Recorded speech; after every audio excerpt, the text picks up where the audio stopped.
welcome back to another episode of Is Fitz Happy? I'm Luke. And I'm Emma. And this week we're talking about Chapter 16, Part 2. I almost said Chapter 2. That would be going Really back a close. ways. Really close. Part 2 of Chapter 16, Taking Charge. Last we left off was with Malta trying to manipulate her way into the Trell family fortune and getting their support for the Trader Council meeting. Right. But she was leaving with a little bit of disappointment of how not grown up Serwyn was. How Serwyn stacked up to Brashen. Yeah. And thinking about how she's going to have to go talk to Reyn now because of the disappointment. Yeah. And speaking of how Serwyn stacks up to Brashen, we are now in Brashen's point of view. We start off by seeing Brashen already away from the house and drinking in a pub. Well, not even drinking. He ordered a beer. Yeah, he's sitting in a pub with a beer in front of him. Yep. And then gets up, leaving it untouched. With somebody immediately taking the cup that he left. Outside the tavern, another Bingtown night was unraveling. He was in the roughest part of Bingtown, patronizing one of the waterfront dives that shared a street with warehouses, whorehouses, and flophouses. What's a flophouse? I don't know, but I have also seen people on TikTok talking about how their roommate said that they had a flophouse. So a cheap rooming house or hotel, I guess. Okay. I would guess like a hostel. Sure. Okay. There you go. Backpackers in. That's a benefit of having a Kindle. Or I guess a Nook. Yeah, that's fair. I have the old paperback version. He knew he should go back to the Spring Eve. Finney would be expecting him, but he had nothing to tell the man, and it suddenly occurred to him that he probably wouldn't go back at all. Ever. It wasn't likely Finney would come into Bingtown looking for him. Time to cut himself loose from that operation. Of course, that meant that the Sindin in his pocket was the last he had. He stopped where he stood and groped for it. When he found it, it was shorter than he remembered. Had he already used some of it? Perhaps. Without regret, he tucked the last bit into his lip. He resumed walking down the darkened street. Just over a year ago, he and Althea had walked down a Bingtown street together at night. Forget it. It wasn't likely that it would ever happen again. She went strolling with Greg to Nira now. So, if he wasn't going back to the Spring Eve, where was he going? His feet had already known the answer to that. They were taking him out of town, away from the lights, and up the long empty beach to where the abandoned Paragon rested on the sands. A smile sneered over Brashen's face. Some things never changed. He's back in Bingtown, close to penniless, and an abandoned ship was the closest thing he had to a friend. He and the ship had a lot in common. Both were outcasts. Back with Brashen, baby. Oh, yeah. Back with the self-deprecating Brashen. You know, one thing I can't figure out is why I'm okay with Fitz when he's self-deprecating, but sometimes with Brashen, I'm like, get over it. Pull yourself up by your bootstraps, my lad. Like, because we never see Brashen when he's happy. We never see him like competent. He's never not Brashen. Yeah. That's we see fair. him from other points of view when he's, a competent sailor and stuff. But in his head, he's always like, I'm the worst at everything and I'm an outcast. But low key, so is Fitz. So yeah, I guess. But we have like magical reasons why he is. Brashen is just hits too close to home. It's too real. It's like that's fair. I don't know. So anyway, I just wanted to get that out of the way. Is I love Brashen, and I think I am still pretty harsh on Fitz whenever he gets too pity party. So am I. But it's so funny because in this moment I'm just kind of like, all right, Brashen, let's go. But he is having a hard time. It's part of his flaw that he's not going to assume the best. And he is just taking Malta at her word for Althea being a pair with Greg now, that they're going steady. But he's heading towards Paragon. And that means, even in my first time reading through, I think I knew that, like, oh, Amber's there. Yeah. Yeah. He is expecting Paragon to be exactly the way he left it. He is going there to sulk alone. And that is not what he finds. I just want to read, in line with our sulking and depressed Brashen. It would have been a lovely evening if he had felt good about anything. I mean, to be fair, Brashen is a very relatable character. Yes. The Sindon had energized him, but purposely. All it had done was give him plenty of wakefulness in which to be confused. Malta, for instance, what game by Saw's beard had she been playing with him? He did not know whether to feel stalked, mocked, or flattered by her attention. He still did not know how to think of her, child or woman. Once her mother had returned, she had become a demure young lady, save for the occasional sharp remark delivered so innocently that it seemed accidental. Despite Malta's apparent decorum, once her older relatives arrived, he had caught her eyes on him more than once that evening. He had seen her speculative gaze go from him to Althea, and her look had not been kind.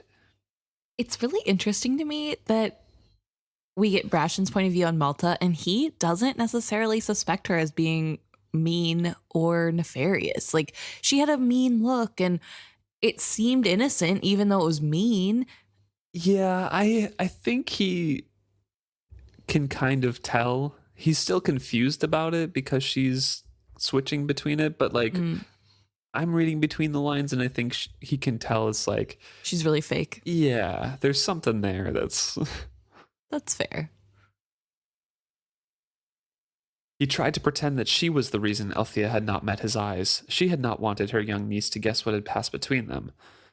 For 3 strides he believed it. Then he admitted glumly to himself that she had not given him the least sign of warmth or interest. She had been courteous to him, just as Keffria had been courteous to him, no more than that, no less. As befitted a daughter of Ephron Vestrit, she had been gracious and welcoming to a guest, even when he brought bad tidings to the family. The only time she had failed in courtesy had been when Ronica had offered him a bedchamber. Keffria had urged him to accept it, citing that the lateness of the hour and how weary he looked. Althea, however, had kept silent. That had made his decision. He left. The two of them are so insufferable. I cannot get over it. They're a perfect match. The same as Serwyn and Malta are. It's so annoying. I hate that he hits the nail right on the head and is like, oh, maybe she was trying not to make a big deal in front of Malta. And then 5 seconds later is like, no, it's because I'm worthless and she couldn't have possibly been liking me. She hates me. It's because she hates me. I'm an angsty teen boy. Ugh. Why does it, first of all, why does it always have to be about you, Brashen? Second of all, why would you be expecting anything when you're telling her that her live ship she cares so much about is in grave danger? Like, why isn't that part of his thought process? He just gave her horrible news, and he's like, why didn't she even show me a little bit of warmth? Buddy, please touch grass. Like, and then he goes into a paragraph here describing Althea's beauty. Not as Keffria and Malta were composed beauty, but just how she was. Which is a cute paragraph if it wasn't paired with all the rest of it. Yeah. Yeah. I don't know. It's so close to being something. She was no longer the boyish hand she'd been on the Reaper, nor even the captain's daughter from Vivacia. Her stay in Bingtown had been kind to her hair and skin. Her attire was softer and a bit less pragmatic. She looked like a trader's daughter, hence unattainable. Oh, Brashen. It's so funny. And I think, I don't want to, we are harping on Brashen kind of harshly here, but it's not necessarily all his fault, right? Althea hasn't quite come to terms with the fact that she does like Brashen. She hasn't even admitted that to herself. So of course, she's literally just taken ownership of a decision that they made together.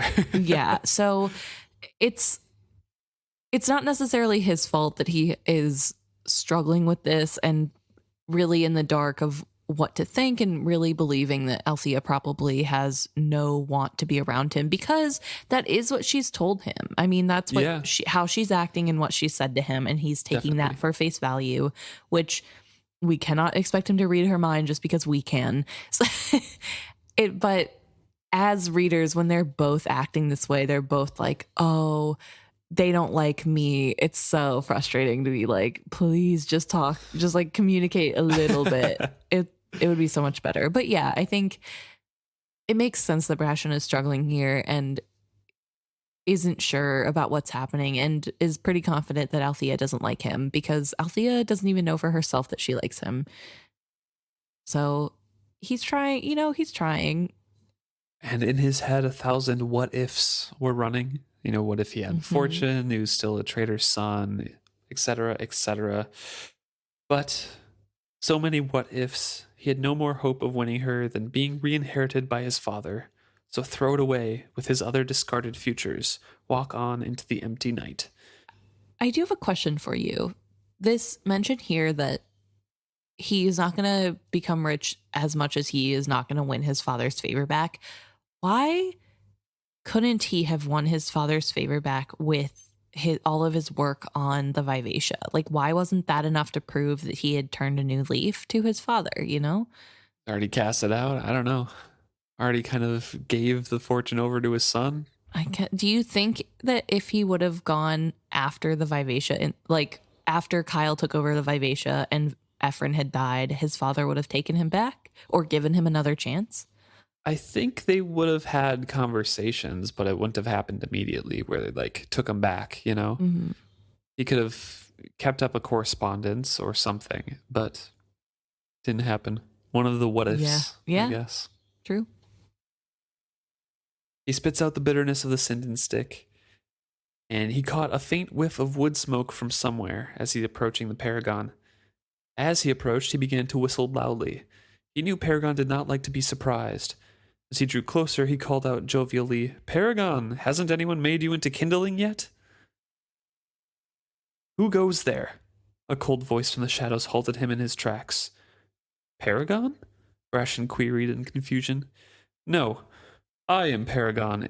If I'm not mistaken, you're Brashen," the ship jestingly replied. He added in an aside, "He's no danger to me, Amber. Set aside your staff." Brashen peered through the gloom, and a slender silhouette stood between him and the ship, tension in her stance. She moved, and he heard a clatter of hardwood on stone as she leaned her stick on a rock. Amber? The bead maker? She sat down on something, a bench or stacked stone.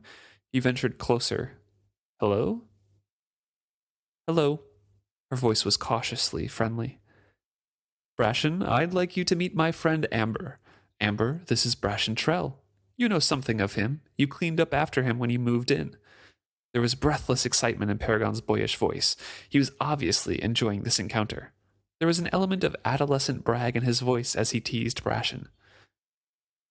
So we get Brashen being very conscientious of approaching Paragon, knowing he didn't like to be surprised, very familiar with Paragon already, and we see kind of like the grounds laid for their later relationship.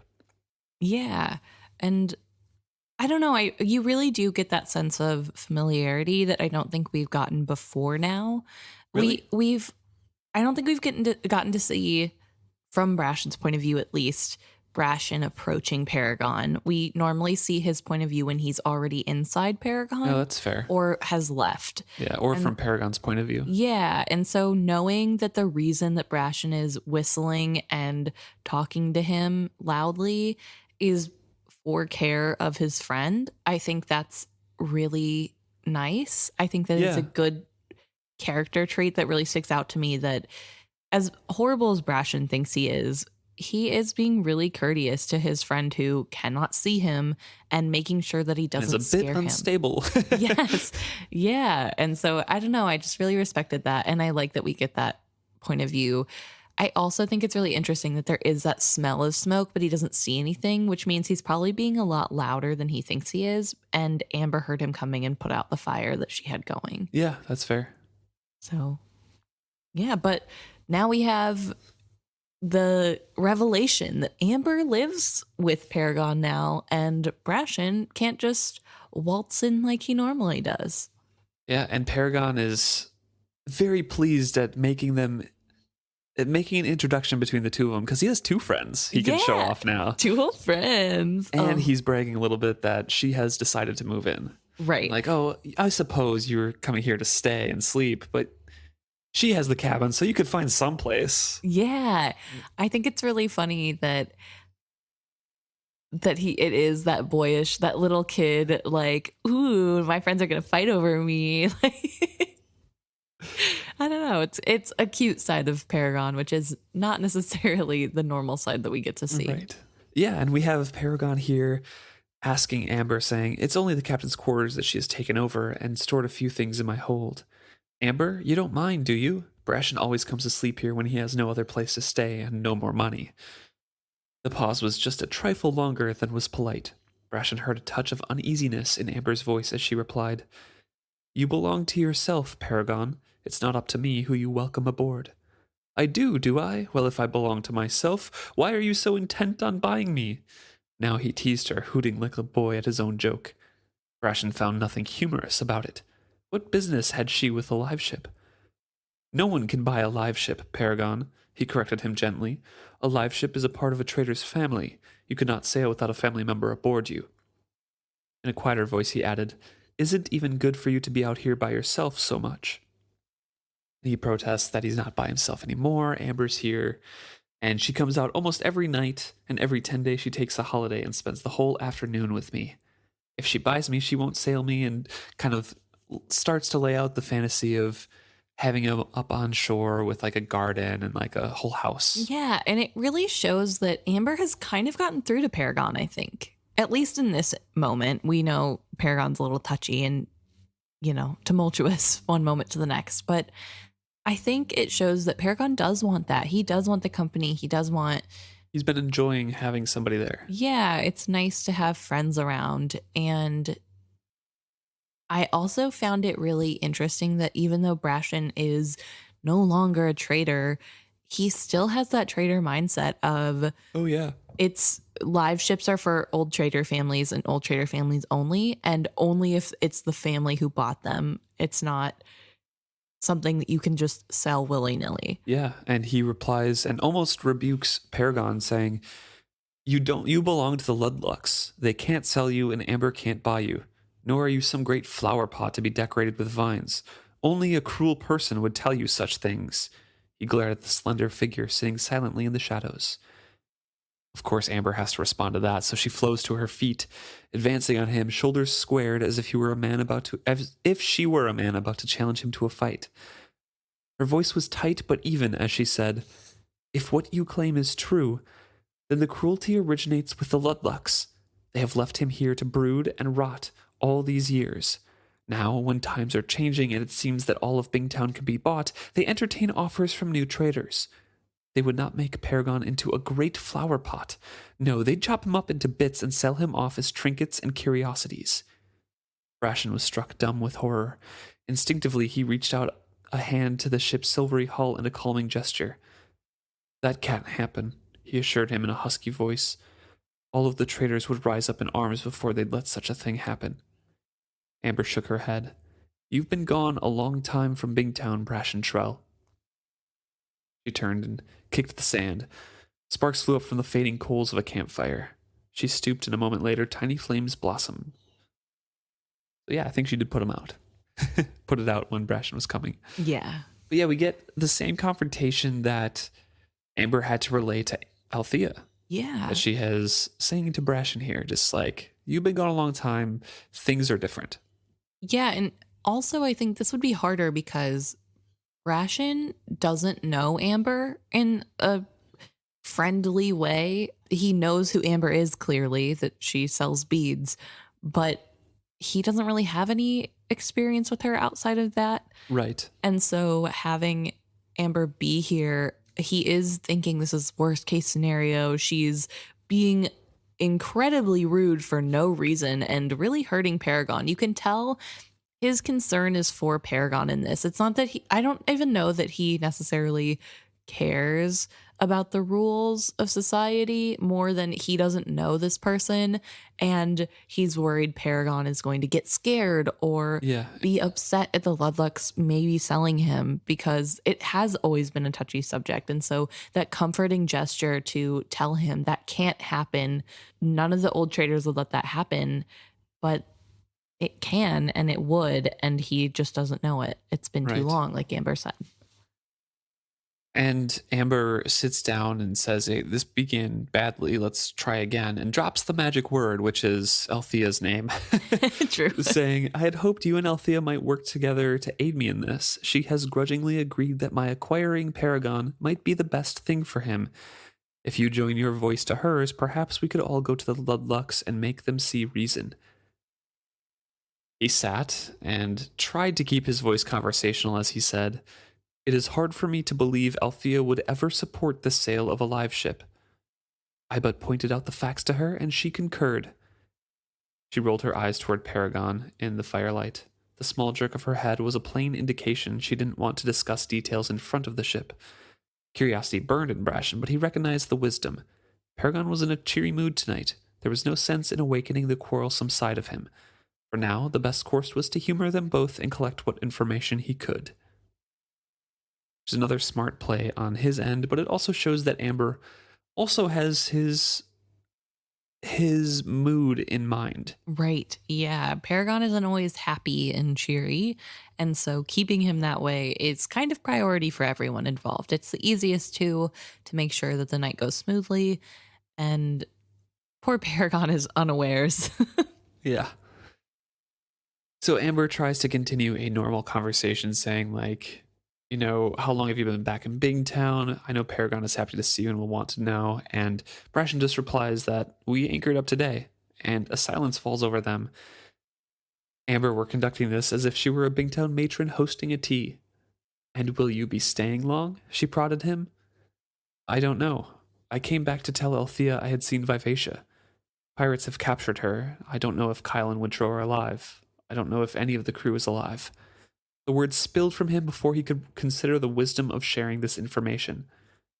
There was true concern in Amber's voice as she asked, Althea knows this?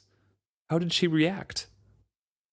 Of course, he then goes into explaining more, as everyone does to Beloved. They just seem to say more than they want to, especially in this series. Yeah. It's like Beloved has some weird gift, and maybe that is part of being a white, that people just he has a lot of empathy, right? That's true. Yeah. So that active good listener, listening plus being able to have sincere emotions. Yeah, true. That's fair. Even though they are like really hiding a lot, they still are able to be sincere, which I think is a pretty big talent. Mm-hmm. But yeah, I think they do have that gift of drawing out all of the extra information. But yeah, Brashen describes everything that's happening. He, like, without thinking, he goes ahead and just spills his guts to Amber. That tomorrow there's a Bingtown Council trader meeting, and that they're going to seek aid in recovering the ship. And the worst part, he says, is that Kenneth most likely doesn't want a ransom. He wants to keep the ship. And then Paragon interrupts his musing when he's saying he'll probably have to keep them as well to keep the ship sane. And Paragon says, pirates. Paragon's voice was almost dreamy, save the terror in it. I know about pirates. They kill and kill and kill on your decks. The blood soaks in deeper and deeper until your wood is so full of lives you cannot even find your own. Then they chop off your face and open your seacocks and you go under. The worst part is they leave you to live. His voice broke into a boyish treble before it tremored into silence. Brashen's eyes met Amber's. Her eyes glittered with unspoken horror. She and Brashen rose as one, both reaching out toward the ship. His voice stopped them. Don't touch me! His voice was deep and hoarse, a man's frantic command. Begone from me, you traitorous vermin! Feckless, dung-crawling rats! You have no souls. No creatures with a soul could endure doing what you did to me. He turned his face from side to side blindly. His huge hands knotted into fists, swung back and forth before him defensively. Take your memories away from me. I do not want your lives. You are drowning me.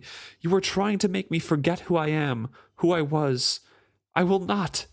This last he roared out in defiance. Then his voice dropped low into a wild laugh, followed by a string of mocking obscenities. He's not talking to us, Amber assured Brashen in a low tone. But he was not so sure. Yeah, so I think a little detail that I hadn't noticed until right now is that Paragon doesn't get this way until after Kennet's name specifically is mentioned. Yeah, true. Kennet didn't change his name, so, and it doesn't seem like it's a common name. So Paragon probably knows that this is Kennet, like his Kennet. And I kind of wonder if knowing that Kennet stole a different live ship is part of what's making having this adverse reaction with him. Because maybe Kennet's whole thing was, you need to die so that I can go on living and leave this all behind me. And then he replaced him with a different, not crazy live ship. And there's all the background of the Ludlucks trying to sell him anyway. I think it would be really hard for Paragon to deal with it for that reason. And so I do have a lot of sympathy. I mean, even without that detail, I have a lot of sympathy for Paragon here. He's reliving horrible moments. And I think we're seeing the long-term effects of not only being Paragon being left alone, but the fact that he did soak up all the lives of whoever Blackbeard killed on his decks. Ygritte, sorry. Blackbeard. You know, tomato. Fair. What do you think of the line, "Take your memories away from me. I do not want your lives. You are drowning me. You are trying to make me forget who I am, who I was. I will not." Do you think he's addressing Amber and Brashen like Brashen maybe thinks he is? Or who do you think he's talking to? Or I don't know. I highlighted it because it is important line, but we never really find out, I don't think. I think that this is about the pirate memories or the dead people on his decks memories. You think so? The pirates killed people on his decks, and we know from Vivacia specifically that anybody who dies on her deck becomes part of her. Their voice is there forever now. Whoever they were is with her forever. And so I think poor Paragon had way more of that and many more years of dealing with death on his deck. And I a little bit wonder if it alludes to maybe the idea, this is very tinfoil hatty, but maybe Ygritte knew that you could put memories in Paragon and was trying to get Paragon to not be reliant on Kennet to sail. Maybe. But I don't know. I think it's more of, in thinking about pirates and Kennet, it brings to the surface the memory of the people who died on his ship with Ygritte. And so he's like freaking out about those memories. My theory is this is one of the dragon parts of him talking about the original 3 lives that awakened him. This is, take your memories away from me. I do not want your lives. You are drowning me. You are trying to make me forget who I am, who I was. I will not. Ooh. And it could be, in culmination or in addition with the deaths on board his deck. That too. But I think this is the dragon, one of the dragons speaking out of him saying, like, I'm not going to forget who I was. Yeah, I kind of like that, actually. And that could definitely be the case. But neither of them made a move to touch the ship. True. They were obeying him here. Instead, she takes Brashen's arm, turns him away from the ship, and walks down the beach into the darkness. The sounds of Paragon's rabid curses and imprecations followed them. When the light of the fire no longer touched their faces, she halted and turned to him. She still spoke in a hushed voice. His hearing is exceptionally keen. He's best left alone at times like these. If you try to talk to him back to rationality, he only gets worse. He has to come back on his own. I know. I know you know. I think you understand that he can't take much more of this. Every moment of every day, he dreads them coming for him. He cannot even sleep to escape it. Almost every day now, he retreats into his madness. I try to let nothing trouble him, but he is not stupid. He knows that his survival is threatened and that there is very little he can do to defend himself. You have to help us. Brashen says that there's nothing he can do, really. I don't know what the ship or Althea Vestrit told you about me to make you think I have some kind of influence, but it's not true. Anything I support, proper Bigtowners will righteously oppose. I'm as much of an outcast as that ship. Your cause is more likely to succeed without me. Not that I can think it can succeed at all. Which, again, is just Brashen being hard on himself, of course. Yeah, I think it's a little dramatic to say that just because he supports it, everybody will oppose it. Right. I don't think, not to be mean, but I don't think he's important enough for that to be true. People don't respect him, sure, but I don't think... There are people coming into prominence, though, people 28, same age as him, that remember that bad influence of Brashen, right? True. Yeah, that's fair. But I think, yeah, he's assigning a little bit too much to himself. Yeah. I don't think anybody has that much malice towards him, besides maybe his father. And even then. So Amber is like, what? Should I just give it up now? Let him spiral and let the new traders come and haul him away and chop him up? What will we say to one another afterwards, Brashen, that there was nothing we could do and we never believed it would really happen? Will that make us innocent? Innocent? He was incensed at her suggestion he was somehow responsible for this mess.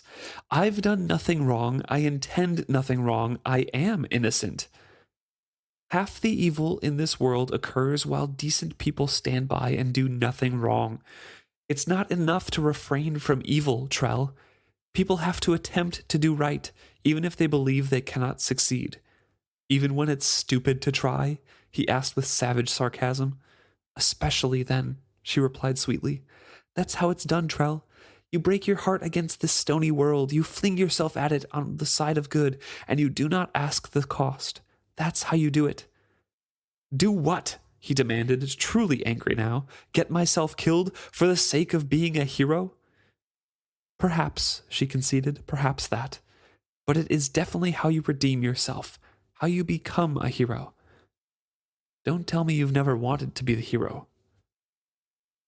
I just want to say this is my favorite conversation and I guess partially my favorite quote in all of the series. Just because the idea of it, I think, even outside the context of this book, really speaks to me. And I really like this idea that it doesn't matter if you're going to fail because you need to try anyway. And if you don't try and it does fail, you're not innocent then because you had an opportunity and like you have to continue to try. I feel like I've heard that quote in some superhero thing before. I feel like that's like a Superman thing or a Spider-Man thing. I don't know. Maybe, but yeah, I mean, it's a great concept, but this is the most overt form of manipulation that I think we see from Beloved. Interesting. Okay. Amber here is really, really playing on Brashen's like, this is how you redeem yourself. You have to be a hero. You have to do everything possible. Do what I want you to do, Brashen. And yes, we know it's for the good, right? Yeah. We know it's the right thing to do, but it is so overt that she's trying to manipulate him into doing something that at this point, it doesn't seem like he wants to do. That's so interesting that you say that it's so clearly overtly her manipulation, because I did not read it that way at all. I don't think it's manipulation. I think it gives us a deeper aspect into Beloved's psyche and what they believe and what their like true belief of what the point is of being a hero. I don't think it has to be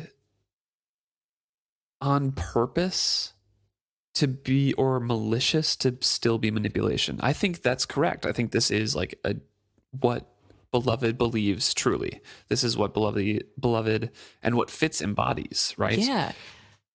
But I still think it's a manipulation of who Brashen is and what he's about. Interesting. I would say that she doesn't know Brashen well enough to know that that would hit at him. So I don't see it as something that she's doing to purposely manipulate him.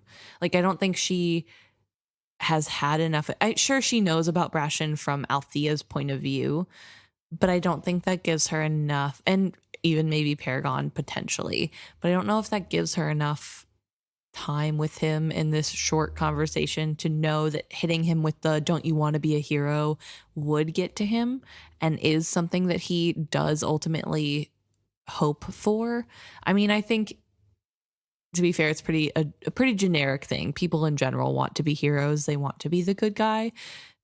But I don't know. I just don't feel like they've spent enough time together for this to be that kind of a manipulation. I think this is, and maybe it is manipulation overall, because I think Amber does want Brashen to think the same way she is. I think she is trying to get her point across in a noble way.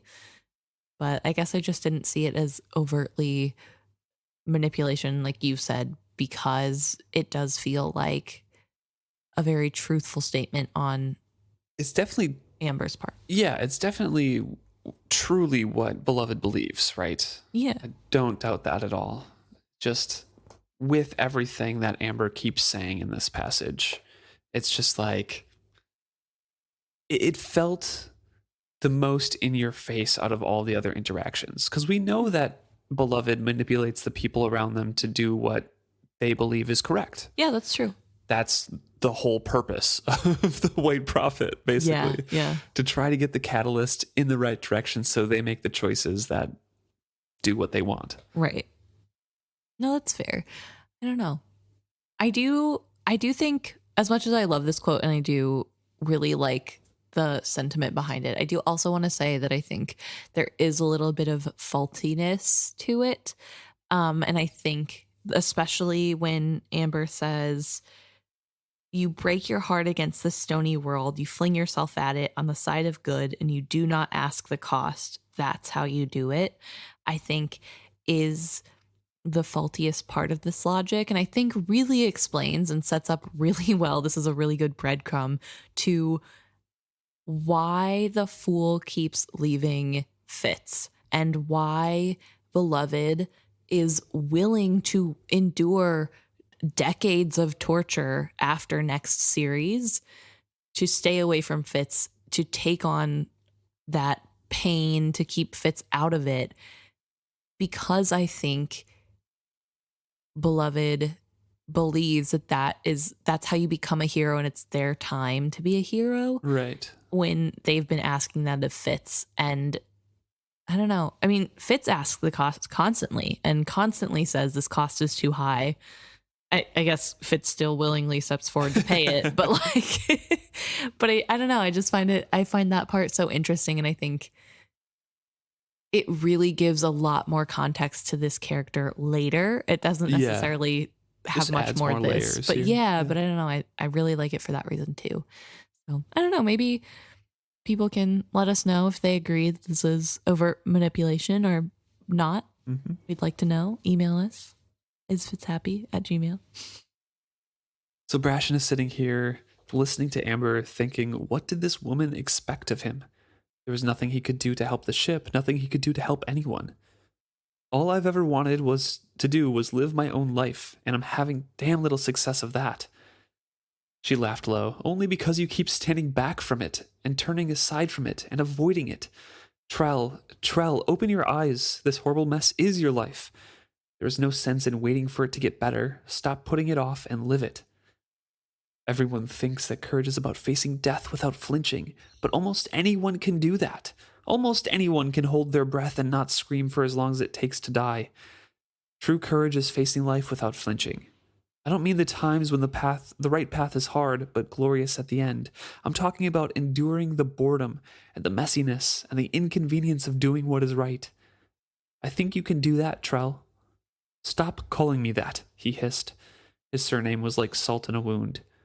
She suddenly gripped his wrist. No, you stop. Stop thinking you're the son your father disowned. You're not who he expected you to be. That doesn't mean you aren't somebody, nor are you perfect. Stop using every mistake you make as an excuse to fail completely. He jerked his wrist from her. Who are you to speak to me of these things? What are you to even know these things? With chagrin, he finally realized the only possible source of her knowledge. Althea had been talking about him. How much had she told Amber? He looked in her face and knew. Althea had told her everything. Everything. He turns swiftly and walks away. Brashen? Brashen! She hissed out the call. He kept walking. Where will you go, Trell? It was a hoarse cry in the darkness. Where will you go to get away from yourself? He didn't know. He couldn't answer. And this is what I mean. Like, obvious, like, I think that puts down a lot of what you said, like, she doesn't know enough about him. Mm. Because she's bringing up things that he feels from the events in his past, not just the events in his past. Yeah. So to me, as a reader, this just feels like me looking in at this like, oh, obviously she wants him to go along with this because she thinks it's the correct thing to do. And here are the strings she's pulling to do that. Interesting. It just read to me like a Malta scene almost from a different point of view. Where it's just like, and not like, I'm not comparing the two of them necessarily, but just how it was written. Of if this was Malta in Amber's place and we were in her head, I could see like, and now I will bring up this point and it'll make him react like this. It just felt like that, you know? Okay, sure. Yeah, I guess, I don't know. It's hard because how does she know this much about Trell? Is it that Althea really gave her that much detail about Brashen? Althea just couldn't shut up about the guy? Like, there's a lot of resources. Yes, Althea is probably one of them for a lot of things. 2, she has a spy network and can get a lot of information about things. 3, she's prophetic. Yeah. She has dreams. And 4, she's touched his things that were in the cabin. She probably has a deeper insight to him than a lot of people. That's fair. I guess it doesn't mention if she's wearing gloves when she touches his wrist. True. Because if she's not, that also a little bit explains it, that she gets that deeper. That's why she knows everything there. Yeah. But I didn't even think of that, actually. Yeah, because then that's when she really digs deep. Yeah. After the touch. So maybe she isn't wearing gloves. He doesn't mention seeing her in gloves at all. So I'm going to assume that means she's not wearing gloves. But yeah, I don't know. And again, it's not a condemnation on her or her actions or anything like that. It reads like that to me. Okay, yeah, no, and that's super fair and valid. I don't know. I guess it definitely could be that. I'm not saying that it couldn't. There's no possible way. I just haven't considered that and didn't read it that way. Yeah. And you just thought it was more of an expression of what Amber truly believes. Yeah, I thought of it and more. And it kind of struck home. Yeah. And I think too, there is that aspect of Amber being a white that makes it feel as though there's a deeper reason for the saying. I feel like sometimes I overlook the way things are said because magic, I guess, oh, magical being, like maybe this is part of the prophecy speaking through her or whatever. So I guess, I don't know, maybe it is manipulation though, or trying to be manipulation, but like you said, not necessarily in a malicious way, just to get the outcome that Amber needs. And to be fair, Brashen's a blunt guy. Maybe he just needs the blunt tool, you know? Yeah. And to be fair, she's not saying anything wrong. And no. I think she makes a really good point. And she does the same to Althea, right? She calls out the thing that they are hiding behind and says, you're better than that. And I think that is really hard to hear. I think for anyone, it's hard to hear that, like, hey, your coping skill where you're trying to pretend as though things are different than they actually are isn't very good. And I'm seeing behind that. Like, don't wait around for your life to get better. Yeah. And live it and make it better. And I think that is a very valid thing to say. Brashen does use every mistake as an excuse. Like, I don't have to even try because I've already failed and I don't need to try again tomorrow. Next time I'll save my money. Yeah, like maybe next time. And then it's like, oops, well, I bought a little bit of Sindin, better spend everything I have and not have any money again.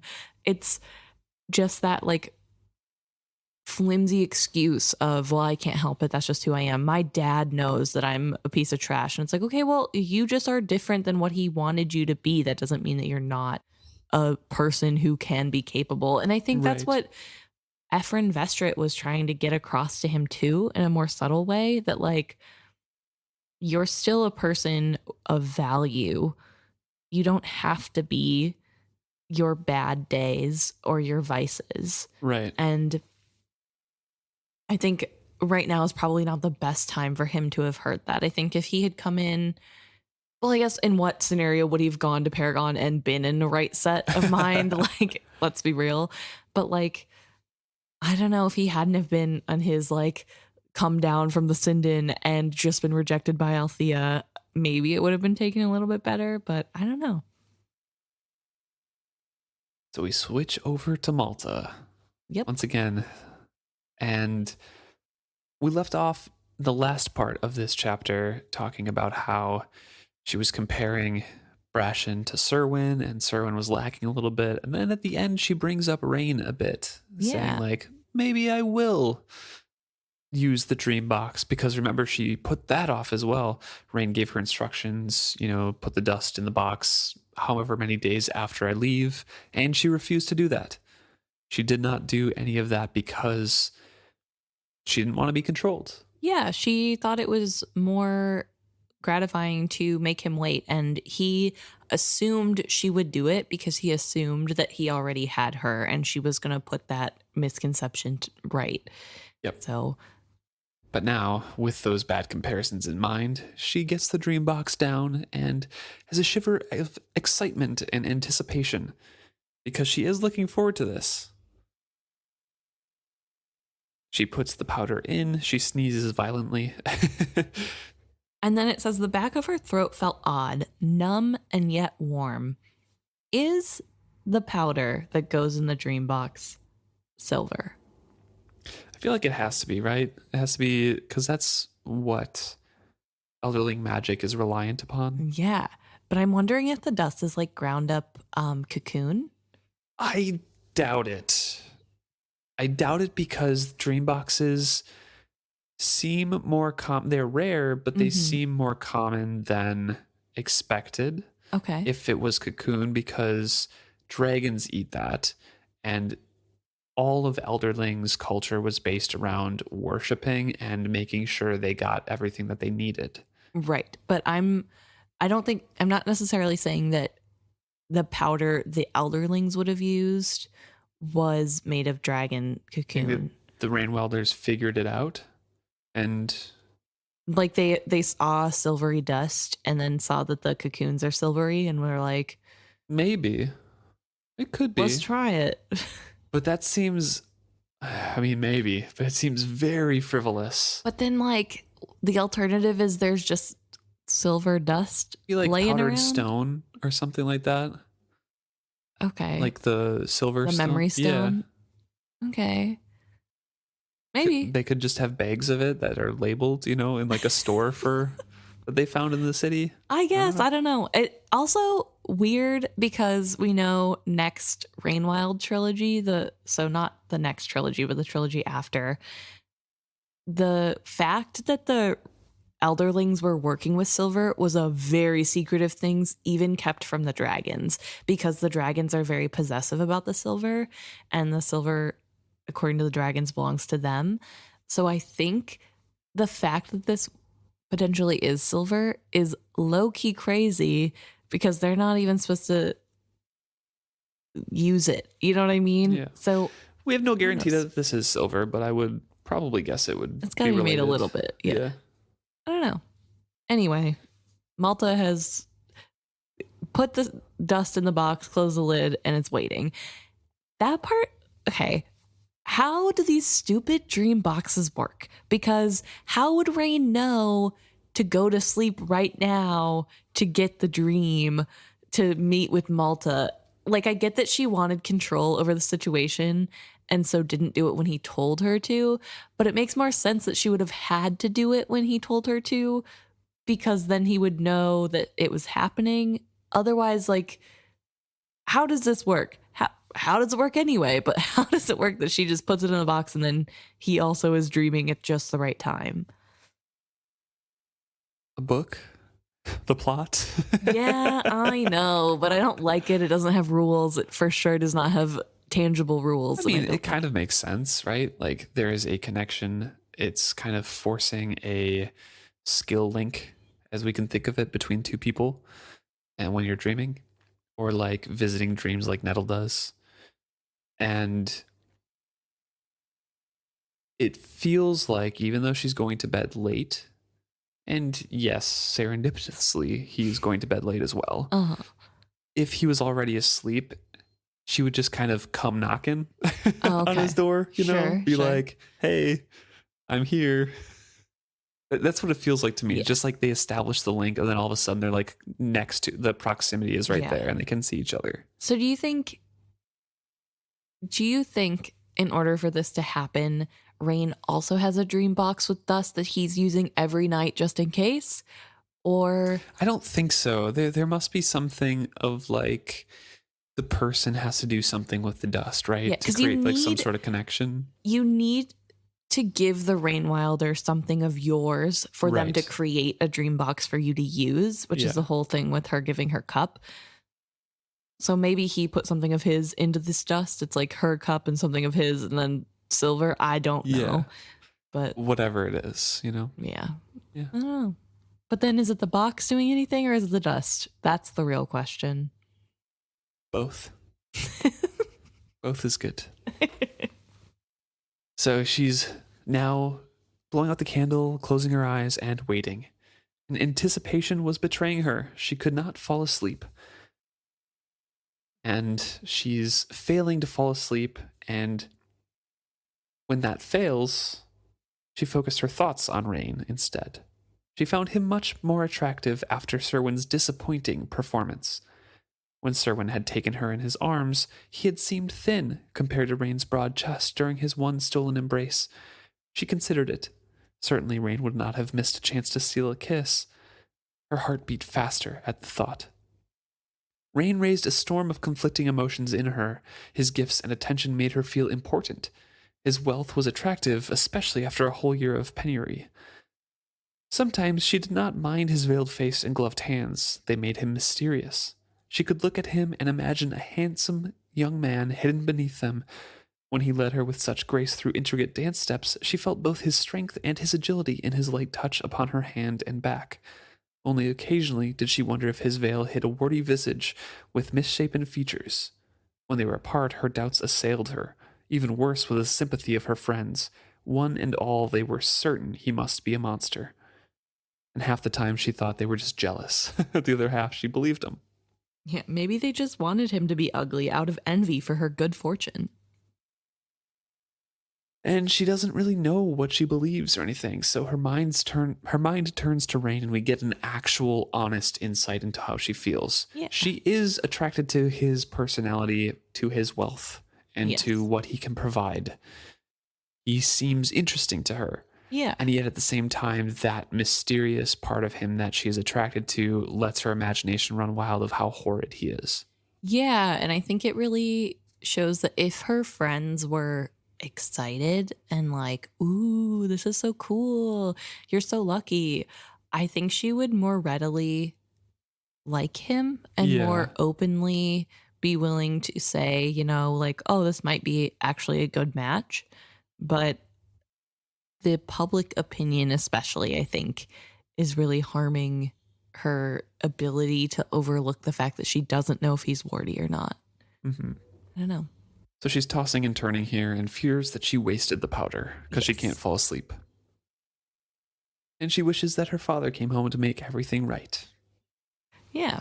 And then we are in the point of view of Reyn. Yes. And he is preoccupied with somebody else, another woman in his life that is stubborn and craving power. And that would be a dragon, Yes. currently unnamed.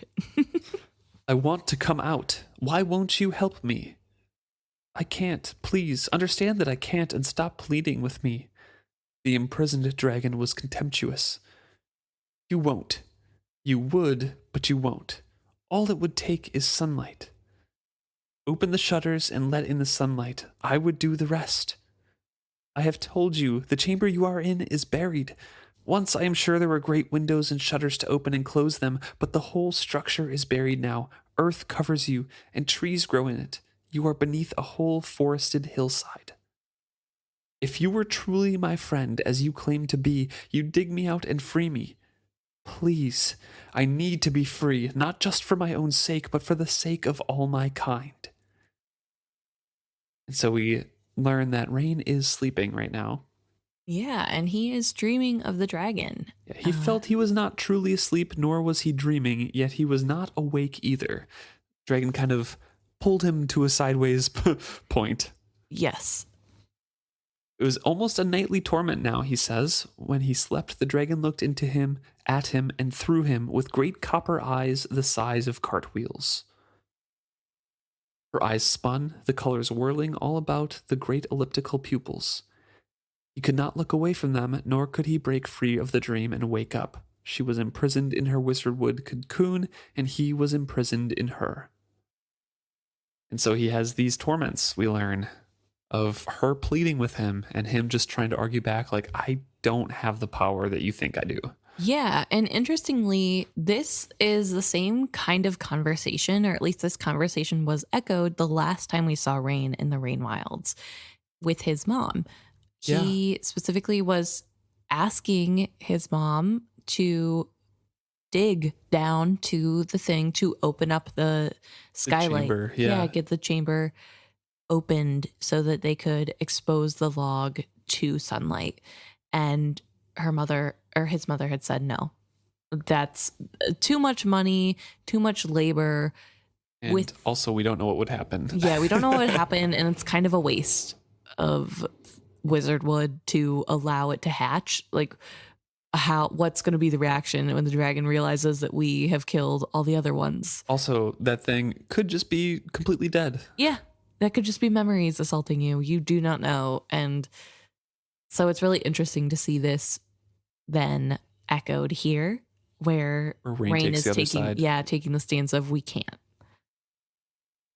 And Tintaglia, who we know the name of now, the dragon. Right. Yeah. The dragon right now in the books, but as rereaders, we know it's Tintaglia. Is saying, you're killing us all for all time. Let me out. Let me out. And he's screaming, I can't. They're going through all of this sort of thing of like, you know, you can drag me out. Even if it collapsed, it might kill me, but it would be better than waiting here. Reyn, help me, help me, help me. And he's just giving all these reasons like, I can't, nobody would trust me. I can't do it alone, and no one's going to help me do it. The structure is cracked and weakened. If the door was moved, I think the whole dome would give way. And she's like, take the chance. I don't care. Do something with me. It's better than being trapped here for ages. And ultimately, he says, I am your friend, I am. I long to free you, but I cannot do it alone. I must win others to my cause first. Then we will find a way. Be patient, I pray you, be patient. And she says, starvation and madness both do not know patience. Let me out. And he screams, I can't awake. I do want to mention something that was skimmed over is that Tintaglia offers to give Reyn secrets of the city to help open the door, because he says that he does not know how to use the mechanics in that room. And she says, I can give you the memories. All you have to do is come touch me.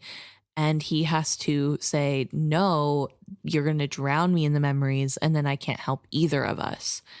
So I thought that was a really interesting detail, that Tintaglia has the ability to give memories to people. Yeah. And also that she would even know how it works to begin with. I mean, that's just their communication, right? That's basically just dragon communication, is sharing their past lives, their memories. True. Their thoughts with one another.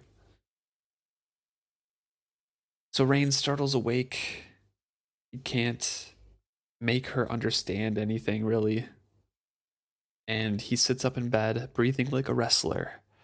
The sweaty bedding twisted about him, binding him like a shroud. And he's finally awake. He's trying to calm down from that nightmare, from the vision, the dragon vision. And he looks out over Treyarch. He talks about how there are some lights down by the excavation site, because excavation never really stops in this city, that it always goes on. It's just when people can work on it, or whether or not they can work on it. Because when you're down in the city, you don't know whether it's day or night anyways. You're deep underground. Exactly. He once more considered telling his mother of these nightmares, but he knew how she would react. She would order the last wizardwood log to be split. The immense soft body would inside would be tumbled out onto the cold stone floor, and the precious wizardwood log would be reduced to planks and timbers for a ship. It was the only substance the Rainwilders had ever discovered that seemed impervious to the acid water of the river. Even the trees and bushes that lined the river survived only so long as their bark was intact. I do want to talk for a second. This is a little aside. How big, once again, how big are these logs? Because massive. One is enough to build out the hull and a figurehead on a live ship. And live ships don't seem small. And I've been around some ships. We, live in a harbor city now, and I've seen some big ships. And I'm like, even the smallest of a ship that I've seen is ginormous. So you have to remember that not every single plank is wizardwood either. No. Remember, they used to do that, yeah. But it's very costly. But it is still the hull of the ship, Yeah. and a figurehead, and parts of the deck near the figurehead. Yep. So that's a lot of, even just that is a lot of wood. Oh, yeah.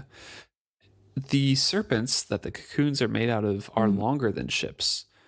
And we're in like the diminished section of serpents that have been alive for a long time. And maybe that means some of them have grown bigger, but I think they're still going to be longer than ships. So when they make cocoons out of everything, these things, I'm imagining as big as sequoias, which you can drive a car through. Yeah, but I guess, yeah, that's fair. But I'm thinking at the end, doesn't Malta move this by herself into the sunlight? No, I don't think so. She like pushes it through the door out into the sunlight for Tintaglia to hatch. I don't remember that sequence, but maybe. Somehow Tintaglia gets out with Malta alone. I think it's a quake, and like she opens up the visor or something, or the sunlight from above. I don't know. We'll read it in the next book. Yeah. Or I don't maybe know. the end of this book. I don't remember. I don't think she moves it though. If she does, then it's a plot hole. Yeah, that's fair. Yeah, we'll get to it when we get to it, I suppose. We'll figure it out. Maybe somebody can reach out and let us know. But he's thinking about how this is the last log, and the Cooper's family owns this one. The last and greatest log. If he had his way, he would find a way to expose it to sunlight and see what emerged from it. One rotting old tapestry seemed to show such a hatching. A flabby white creature reared its head from a soggy wreckage of wizardwood. It gripped fragments in its jaws as if devouring the remnants of its prison. Its eyes were savage, and almost human creatures witnessing it seemed to be stricken with awe or fear. Sometimes when he looked at it, he knew his idea was madness. Why take a chance on freeing such a frightful being? But it was the last one of its kind, the last real dragon. He laid down and tried to find some thought that would put him back to sleep, but he also kind of fears sleep at this point, because he thinks that the dragon's just going to seize him and drag him down once more. And then his thoughts turned to Malta a bit. Right. Sometimes when he thought of her, delight and anticipation filled him. She was so lovely, so spirited, and so fresh. In her willfulness, he saw strength unrealized. He knew what her family thought of her. It was not without reason. She was stubborn and selfish and not a little spoiled. She was the kind of woman who would fiercely defend herself. Whatever she desired, she would pursue single-mindedly. If he could win her loyalty to himself, then she would be perfect. Like his mother, she would protect and guide her children, holding fast to wealth and power for them long after Reyn himself was in the grave. Others would say his wife was ruthless and amoral in defense of her family, but they would say it with envy. If he could win her over to him, that was the rub. He had been certain, as you mentioned before, that he had won her when he left Bingtown, but he had not had contact from the dream box. She had not used it since. Right. And even Malta could sense that he thought he had gotten her. So she's very astute in her realization. But it's also interesting to me that he talks about how she's going to have kids. They're going to have kids together and she's going to fight for them when he's gone. And it just makes me think, did he even talk to her at all? Because Malta doesn't want kids right away. And I think they have that conversation later on too, but that feels like a pretty big conversation that somebody who has been there for a month courting her would have at least brought up once and listened to her opinion on. And I think it really goes to show that. Would she have said that though? She's playing the perfect, like, I'll reel you in. Well, I think she would have at least said, well, we can wait on that. You know what I mean? That's fair. Like, there are nice ways to say, I don't want kids right now. I don't know, but it is really interesting. It really, I think, plays to the point of, as much as I think Malta is a manipulator and she's not my favorite character, I still think that Reyn is also just as selfish and manipulative. He sees what he wants to see out of Malta. And while he does see a lot of her real personality, like he's not as strict as these other people about who she really is on the inside, but he likes that about her, which is impressive. And I think it is a good sign that like they're a pretty good match. However, I think it's a little skeevy that that's what he likes about her, and also weird that he doesn't know her enough after the amount of time they've talked together and how much he says that he likes her to know more about her preferences. And that like makes me feel bad for Malta. He's rolling over in his sleep, falling asleep slowly, and he hears, Reyn, you have to help me. I can't, he groans. And that's an echo from the previous conversation at the beginning of this section. But the darkness parts and Malta came towards him. She was ethereally beautiful. Her white nightdress blew in an otherworldly wind. Her dark hair flowed with the night, and her eyes were full of its mystery. She walked alone in the perfect blackness. He knew what that meant. She had come seeking him. She had set no stage, composed no fantasy. She had laid down to dream, thinking only of him. Reyn, she called again, where are you? I need you. He composed himself and then entered the dream. I'm here. And he enters veiled, and she says, you're not veiled last time. And he's like, yeah, I know. I do want a quick stop to point out, this does imply that the way that the dream magic works is you have to think of the person and think of the scene that you're trying to set. But that means he didn't tell her that's how it worked. He just told her when to use it. And that kind of makes me mad because, like, of course she's coming to him dressed the way she is in bed and with nothing else if she doesn't know how it works. And the fact that he does know that's how it works and didn't give her that heads up is so not fair and does not leave an even playing field. And I just don't like it. And it's already a skeevy relationship. I'm not a fan, but especially with this whole, oh, look at how much she really loves me. She's laying herself bare and not even setting a scene. It's like, yeah, bro, she doesn't know that she can do that. If you would have told her, maybe she would have. He has that revelation here too, saying he reminded himself of how young she was. He would not take advantage of her. Perhaps she did not completely understand the power of the dream box. Last time you brought many ideas to our dream, as did I.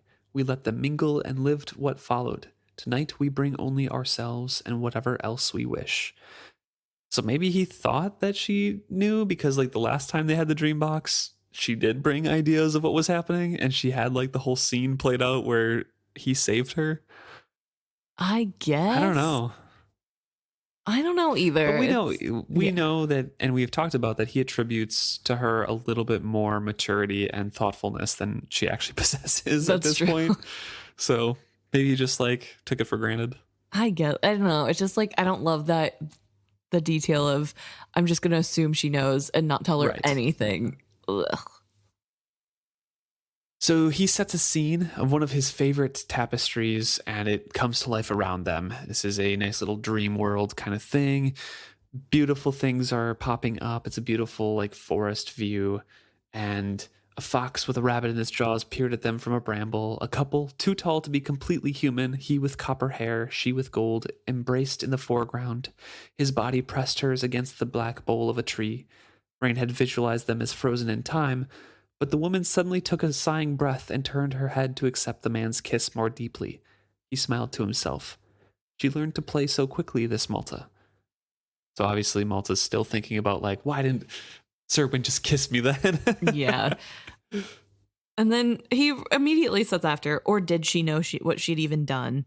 She broke her eyes away from the couple. I don't think she knows. I think it's pretty clear she doesn't know. She doesn't know how it works. It's just the naturalness of whatever playing through this whole thing. I especially don't love that earlier he said, I know she's young, so I won't take advantage. Like, what do you think this is, bud? If you know she's so young, why don't you wait till she's older? I get that you die young, but come on. Anyway, they're here. We're not going to go into it. We all know. Oh, we're not going to go into it. We all know they have a gross age gap. It's fine. Anyway. She repeats, I need your help. Yes. They have gone on. The dream is kind of unfolding. Things are coming to life more. And he realizes that it wasn't just her saying that wasn't just a shadow of his previous dream with Tintaglia. Yeah. It was actually her needing help. What is wrong? The ardent couple is drawing attention because they're getting a little hot and heavy over there. So Malta's still slightly distracted, and she's snatching her eyes away, saying everything that could go wrong is going wrong, and relays the whole thing, that pirates have taken the ship. If my father still lives, we hope to ransom him, but we have little enough money as it is. If our creditors discover we have lost our live ship, they will not lend us more. More likely, they will demand swifter repayment of what we already owe. Her eyes wandered unwillingly back to the man and the woman. Their love play was becoming more intimate. It seemed to distract and agitate her. Congratulating himself on his self-control, Reyn took her unresisting hand. He willed another path through the forest. They walked slowly along it as he led her away from the amorous duo. What do you want me to do? Kiss me, the voice was commanding. The words were not Malta's. They had come upon another couple beneath another tree. The young man gripped the woman by her shoulders masterfully. He looked down into her proud, upturned face. She gave him a look of icy disdain, but he lowered his mouth to hers. Against his will, Reyn's blood stirred. The woman struggled briefly, then clasped the back of the man's head to hold his mouth against hers. Reyn looked away, disturbed by the force of it. He tugged Malta's hand, and they walked on.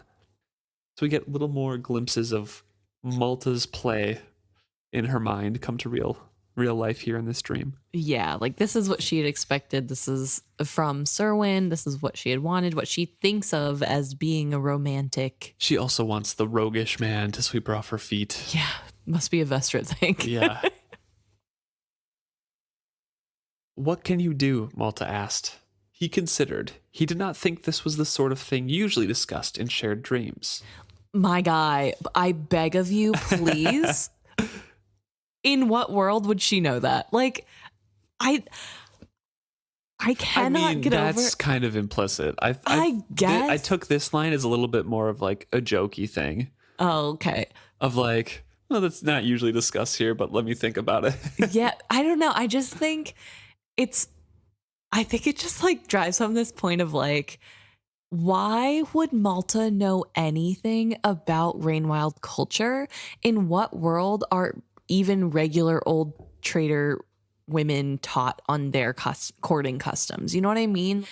Kefria didn't even know what a dream box was. So why would Reyn assume that Malta will know the courting rules of He's a rich boy. I guess he knows. Why wouldn't everybody else know? Ugh, very Malta of him.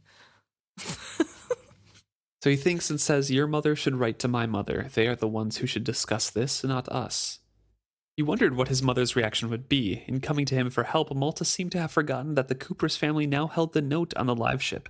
Not only were they one of the creditors that Malta now feared, but that pirated ship had secured that debt. It was a tangled situation. And basically he goes over that the magic of a live ship was carefully guarded, secret. It was like the Rainwild's thing. Mm-hmm. And It's made so the purchaser never lets it go outside of their hands. That's why there's a huge debt. That's why there's increased ties to the family. So they trade with them always, and there's that whole kind of connection. So that secret doesn't get leaked out. And also, it's super, super expensive. And he persuaded his mother to give it as a bridal gift to the Vestrit family. And he expected his own children would eventually inherit it. The complete loss of the ship would be a substantial financial blow to anyone. He was sure his mother would be spurred to action, but he was not sure what action. He had never been interested in the financial business of the family. He was the explorer and scholar. He mined out the discoveries that they turned into coin. What they did with that coin had not concerted him. Now he wondered if he had any say in it. So he's really wondering, like, would they actually help the Vestrits get the ship, or would they get the ship themselves and be like, it's ours, you're careless with it? He doesn't know, and he wants to keep Malta, so he wants to help the family. Yeah. I think most telling, though, is that the only reason he stated for wanting to buy the note of the ship to pay off as a bridal dowry, and the reason that convinced his mother to do it, is that they would eventually their children would get the ship, which, like, is weird that he assumed that, number one, because there's already the male of the family sailing with her father, with Malta's father. So presumably that would be who gets the ship. I don't know how he intended to make sure that he convinced Kyle, which he hasn't even met Kyle, but also it is very Kyle-esque of him to be like, well, of course, that's my ship. Like, I know I have no tie to it by blood or right in any sense of the word, but it's definitely my ship and my kids get it. Like, who cares what the Vestrits want? It's my ship now. Well, Malta is a haven. Yeah. So that would be his daughter, you know? It's not out of the realm of possibility. No, but, like, I don't know. I just think it's very Kyle of him to assume that he gets claim now because he's bought the ship's ticket. Ugh. You've been doing that quite a bit. A little ugh. It's almost as though I really don't like this couple. It's hard because I don't love Reyn as a character. I don't love Malta as a character, but what I love least is how weird the coupling is. Like, if he had just been a little younger, but then there wouldn't have been as much urgency for him to need to get married right now and have babies. So maybe they could have made Malta a little older, but then also, again, this wouldn't have happened. I get it. It's fantasy. They're not real, but I don't like them. Malta was outraged instantly after he suggested that the mothers write each other. Reyn, we are talking about my father. I cannot wait for my mother to talk to your mother. If he is to be rescued, we must act now. He felt emasculated. That's on him. Malta, I have no power to help you directly. I am a younger son with 2 older siblings. He never said it was on her. No, I'm not saying, but I'm just letting it be known that's not on her. She stamped her foot angrily. I don't believe you. If you care for me at all, you will help me. She sounded just like the dragon, he thought in sudden dismay. It was a dangerous thought to have in a dreambox setting. The earth suddenly trembled under their feet. A second, harder shudder followed the first.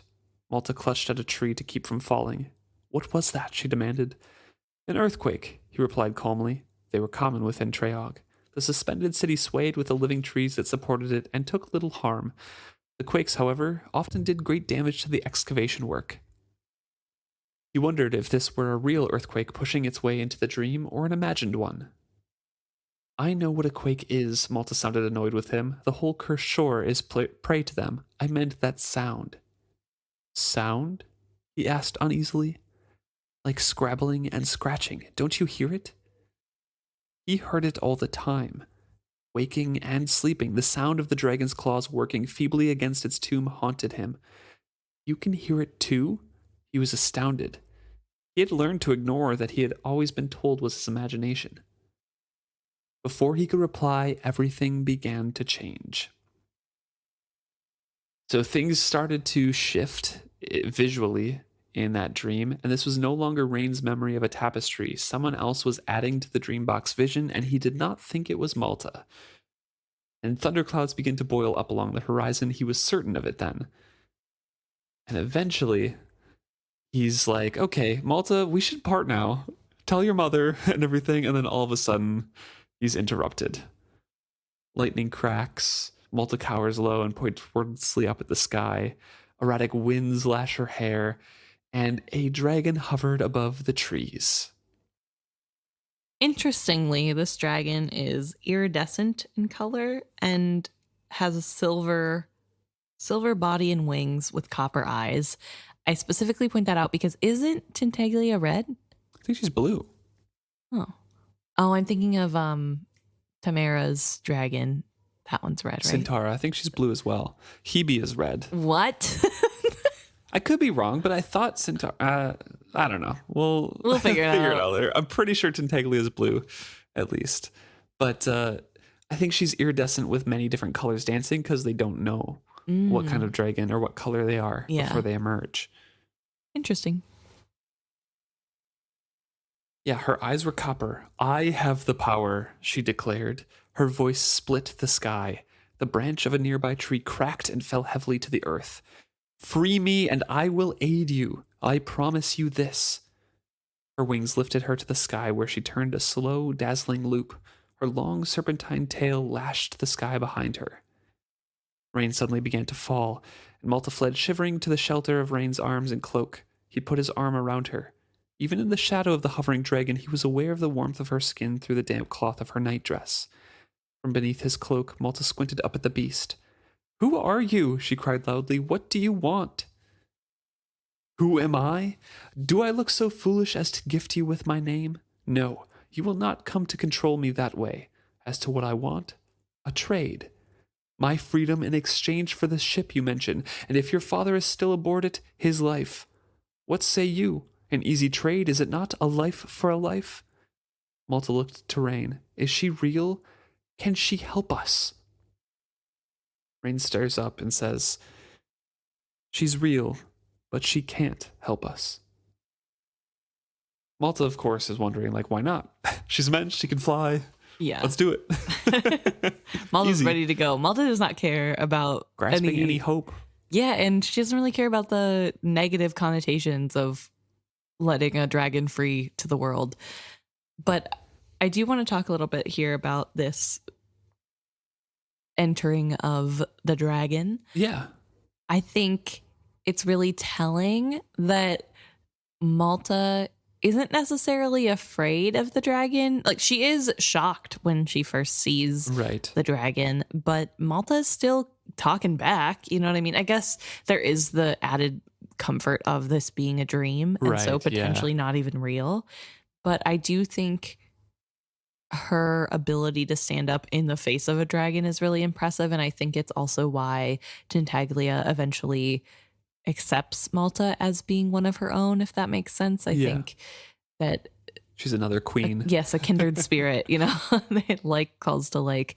But I also hate this attitude from Reyn that we kind of just saw in Brashen, a little less so, but this whole like, I can't do anything. I'm going to twiddle my thumbs instead. Like, I'm not even going to try. There's nothing I can do. And I don't know why you want me to try. That's why this chapter is called Taking Charge. That's true. All the women getting in there, taking charge of the situation. But it's kind of frustrating because he's just like, I'm not even going to try. Why would I? Who cares? That's not my business what goes on with the money portion of things. Like, that's my parents' business, and I don't even think I have the power anyway.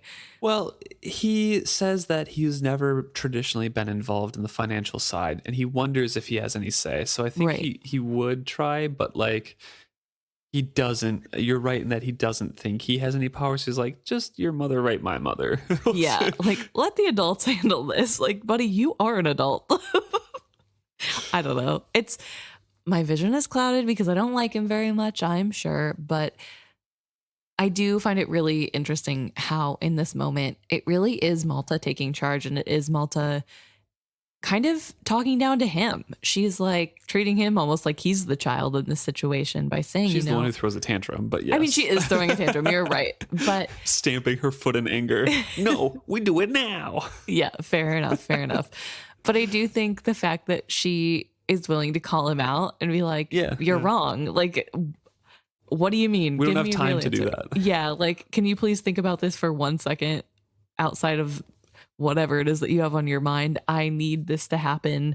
My dad is going to die. Which is why she latches on to the dragon's offer and kind of butts head with Reyn, saying like, why can't she help us? You said, why not? And he's like, what is she going to do? Destroy the ship and kill the pirates? Yeah, maybe that would help if that's what you want. Maybe she would help if she were truly free, but she's not, and we can't free her. And this isn't how she actually is. And Reyn realizes how close he had come to a very dangerous topic, and he says, she's trapped far beneath the earth where no one can free her. He takes her arm and hurries her away into a little sturdy cottage that he wills into existence. And she turns back to him, raindrops still glistening on her face. The firelight danced in her eyes. How is she trapped? Malta demanded. What would we have to do to free her? He decided to tell her enough to be honest. A long time ago, something happened. We're not sure what. Somehow, an entire city was buried under a heavy layer of earth. It was so long ago that the trees have grown in the earth above it. The dragon is in a chamber deep within the buried city. There is no way to free her. He put all the finality he could muster into his words. Malta looked stubbornly unconvinced. He shook his head at her. This is not the dream I imagined we would share. Couldn't she be dug out? How could she be alive, buried so deeply? Malta cocked her head at him and narrowed her eyes. How do you even know she is there? Reyn, there is something you are not telling me. He straightened his back and stood his ground. Malta, there are many things I cannot tell you. I would not ask you to betray the secrets of the Bingtown traders. You must trust me that I have told you all I honorably can. She stared at him for a time, and then lowers her eyes. After a moment, she says, Please do not think ill of me. I did not realize what I was asking of you. Her voice grew throaty as she added, I look forward to a time when there will be no secrets between us. So now she's going back to her original plan. Yep. Of like, okay, fine. I'm not going to get there at that point. Now let's try a different angle. Yeah. Interestingly, I think that she's been the most real she has been in front of Reyn up to this point. Yes. And then as soon as she knows that without a doubt he is hiding something from her, she's like, all right, we'll put on a play again. I think she started with a little bit of a play, but I really do think there is something between them. There is some sort of affection. I think she does like him and does trust him in a way. And again, I think she wants to be swept off her feet. She wants somebody to save her from her dreary life and all the bad things happening to her. And she wanted that to be Reyn. And then Reyn also isn't living up to that expectation. Like, Serwyn let her down, but it wasn't a huge surprise. It was just disappointing. Yeah. She was consistently comparing Serwyn to Reyn and how Reyn would have done better. Yeah. And now here Reyn is, and he is just giving lame excuses as to why he can't help her. So that would also be disappointing. And so I'm sure if this was from her point of view, we would get a lot more of that. What have I done wrong? What did I say wrong? Why isn't this working? Oh, so maybe it's him. Reverting back to her playlist now, her little script. Yeah. She tried being honest. She tried being open, and it didn't work. So now she's got to manipulate him. She wasn't trying. I think she was just angry and like grasping and hopeful, you know? Yeah, that's fair. Fair enough. So there's a blast of wind that buffets the cottage. Reyn suspects it's the dragon, and they hear, Free me! Her long, wild call slid down the sky to them. Free me! At the sound of the dragon's voice, Malta's eyes grew wide. A second wave of wind hit the cottage, rattling the shutters, and she was suddenly in his arms. He held her close and felt her trembling. The top of her head came only to his chin. When she turned her face up to his, he fell into the bottomless gaze of her eyes. It's only a dream, he assured her. Nothing here can hurt you. Nothing here is quite real. It seems very real, she whispered. Her breath was warm on his face. Does it? He asked in wonder. It does, she assured him. Cautiously, he lowered his mouth to hers. She did not avoid his kiss. So they have a somewhat awkward kiss. Yeah. Her arms came around him and held him with an awkward inexperience. Well, how many kisses have you given, Reyn? But there was a sweetness of the kiss clung to him as the power of the dream box faded and he drifted into ordinary sleep. So there's a little kiss there, and she gets kind of what she wants. Yeah. Like, finally, a man swept me off my feet, and after a little bit more direct hints, I got kissed. Yeah, so he did fulfill that role for her. And I don't know.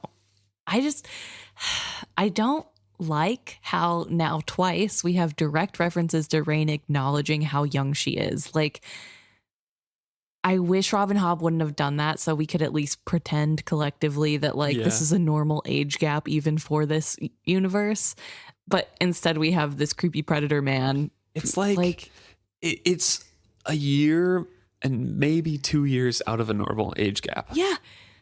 It's so close. But it's just, I don't know. And I don't like that it keeps getting referenced even by Hobb, because it's are we supposed to be okay with this or not? Because it's like, I get that this is a fantasy book with not real people, and I can suspend my disbelief in my 21st century ideals, but it keeps getting brought to our direct attention that Reyn is fully aware she is a child and young and innocent and naive and not experienced. And I hate it. Like, it just makes it worse. It just doesn't, no part of it makes it better. So what would you consider getting into this discussion then, if we're going to stay I'm just kidding. Just kidding. Because that is true. Because she is kind of drawing direct attention to it in small word choices. Yeah. I don't know. I think, it just, because it's so in your face, I feel like I have to comment on it. Yeah. No. I'm just you're making fun because I said I want to get into it, and then here I am 50 minutes later getting into it, starting and stopping. So they're fading from this, the Dreambox dream into ordinary sleep. So it has a limited amount of time that you can use it for. Mm-hmm. And she calls out, excuse me. Come to me at the full moon. I can't, he cried out, desperate that his words reach her. Malta, I can't. He awakened, saying the words into his pillow. Had she heard him? Closed his eyes and tried to will himself back into sleep and the shared dream. Malta, I cannot come to you. I can't. Is that what you say to all females? Somewhere a voice laughed in wicked amusement. Claws twitched feebly against iron-hard wizard wood. Don't fret, Reyn.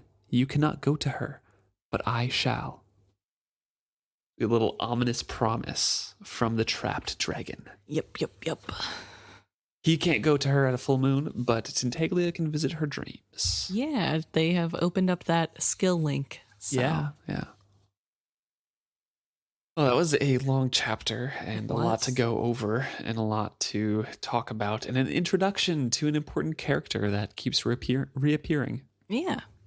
No, it is a big, I think, a big amount of things happening and a lot of changes and people kind of trying to both confront destiny and sidestep destiny. Right. And I don't know, I like it a lot. I don't know. It's a good chapter, I think, overall. Lots happening. Well, thanks so much, everyone, for tuning in. If you have thoughts about the first part of the chapter with Brashen and Amber and Althea and a little bit of Malta, or the second half with more Malta and Reyn and Tintaglia, please let us know. You can email us at isfitshappy@gmail.com.